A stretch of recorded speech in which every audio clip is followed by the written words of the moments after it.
Shalom Aleichem, a good night of Shabbos to everybody. Parshas Vayechi, Shabbos Chazak, the last parsha of Chumash Bereshis. I'm talking to you today from Chicago. I hope you can see the background, some of the beautiful houses. This is in the Jewish neighborhood where you have Chabad and other frum institutions. And I'm going to share a story that I heard from my father, maybe last night, that has to do with Chicago. But more importantly, it's a story with the Rebbe that shows the Rebbe's vision and love and concern for every Yid. So 60 years ago, 1968, when my father had Yechidus with the Rebbe, and he told him that he has a problem and he needs his help. And the problem is that someone took $5,000 from him. He gave someone $5,000 who promised him, more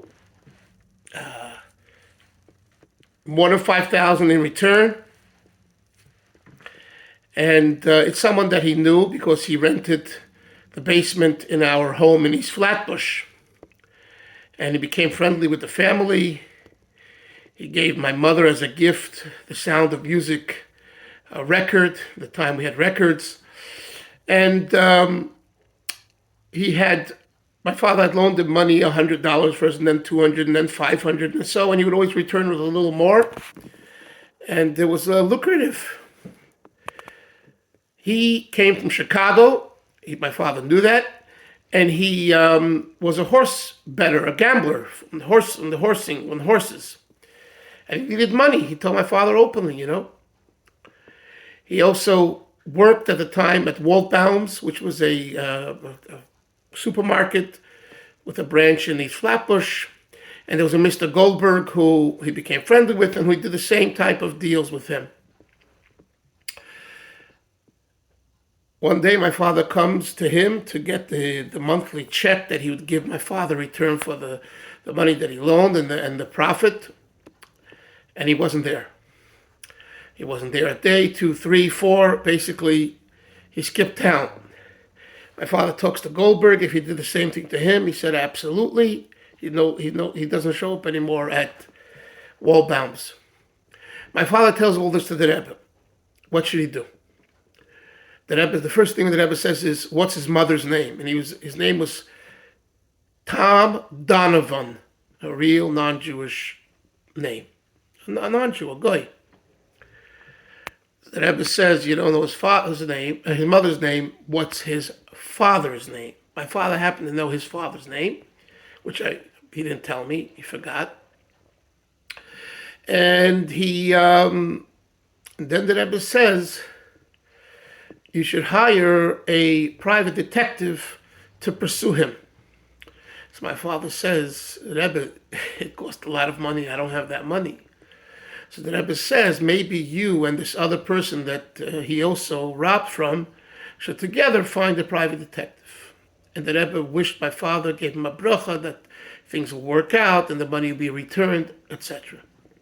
That was pretty much the Yechidus, the private audience with the Rebbe. Whenever the Rebbe verbringed on Shabbos, Rabbi Hecht, Rabbi JJ Hecht, Yaakov Hecht would walk to the Rebbe for Farbrengens, and we'd pick my father up on the way, and they would walk together, and they would talk and schmooze, and they were friends. So my father and my father did not hire a private detective because Goldberg wasn't willing to do it. He said it's a waste of money, they're never going to find him, and it's going to cost money.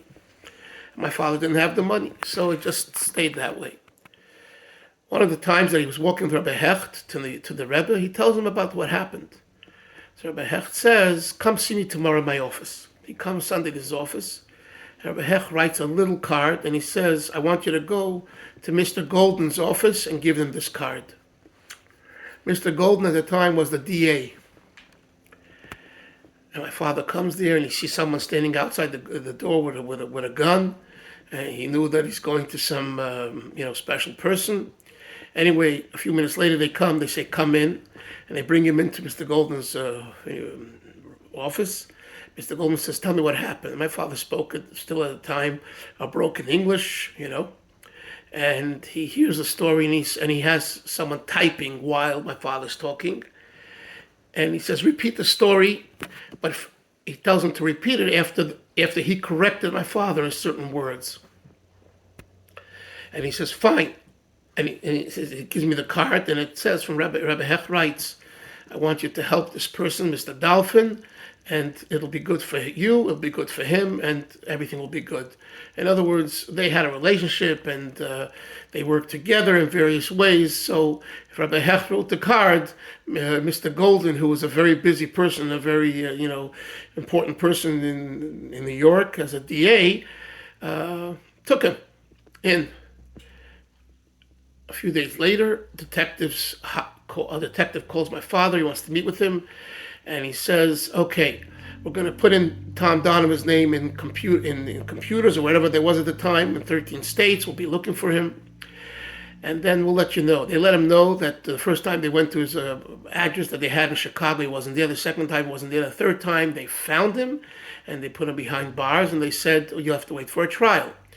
So my father has to come down to the trial. So he flies to Chicago, and he was for Shabbos at downtown in a section called the Loop. Stayed at a hotel, and the detectives tell my father, "Don't leave your building because it can be dangerous. You don't know if Donovan set up someone to shoot you, to kill you, because he knows you're going to get him to give back the money, and he's in jail because of you and all that." My father says, "I have to go to Shul Shabbos." So they say, "Okay." And there was a shul, an Orthodox shul in the Loop section, and he went there and he said, "But just go to shul and come back." And he did. He identified him as the thief, and they wouldn't let him out of jail until he gave back the money, and he agreed to write a check. My father told the detective, detective also, his name was Mr. Friedman. He was a Jew, and he said, "How do I know that the check won't bounce?" And he said, "Trust me, if you know it's not going to bounce because he's going to go to jail, stay in jail for 10 years." And that's the story. The story is that he got his money back, and Tom was released. And all the Rebbe saw this in Yechidus months or a year earlier, and he asked for his name of his mother and then his father. And the Rebbe said, "Hire a detective." And at the end of the day, it was the detective, through their work, that located him. I share the story with you because I'm in Chicago here for a wedding. At the same time, getting a chance to meet people, speak to people. And it's an opportunity to see how Chicago was one of the places which the Frierdiker Rebbe in 1930 came to. He was here for 2 months, and they wanted the Rebbe to stay here, and the Rebbe really considered it. And there's a lot of Yiddish history, Chabad history, with Rabbonim, Rabbi Hecht, Rabbi Schusterman, Rabbi Rubenstein, who wasn't Chabad, but he was a good friend of the Frierdiker Rebbe. Rabbi Rubenstein was Rabbi Beryl Wine's grandfather.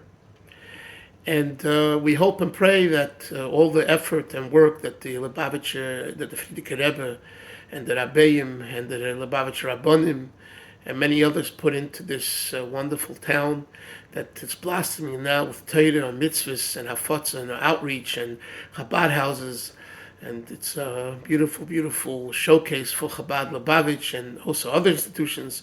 May Hashem help that we learn and we take Vayechi Yaakov Be'eretz Mitzrayim, the best years were the 17 years in Egypt. He transformed Egypt into a place of goodness and kindness. So too, the Rebbe 60 years ago had a yechidus with my father, and he basically gave him the brachas, and he told him what to do. And you could walk out from the yechidus and say, it's not going to work, and it's a waste of money, like this other Orthodox Jew, Mr. Goldberg, who that's what he said, and he didn't get involved. He was willing to give up the money that he lost, that it was stolen from him. Well, my father, because he was a chassid of the Rebbe, and he listened and he followed and he communicated with Rabbi Hecht, who it's worth mentioning, kind of Yid he was. Rabbi Hecht, whose brother, by the way, his oldest brother of Shlomo Zalman Hecht, was sent by the Frierdiker Rebbe here in Chicago to be the Rav of Nusach Harishul.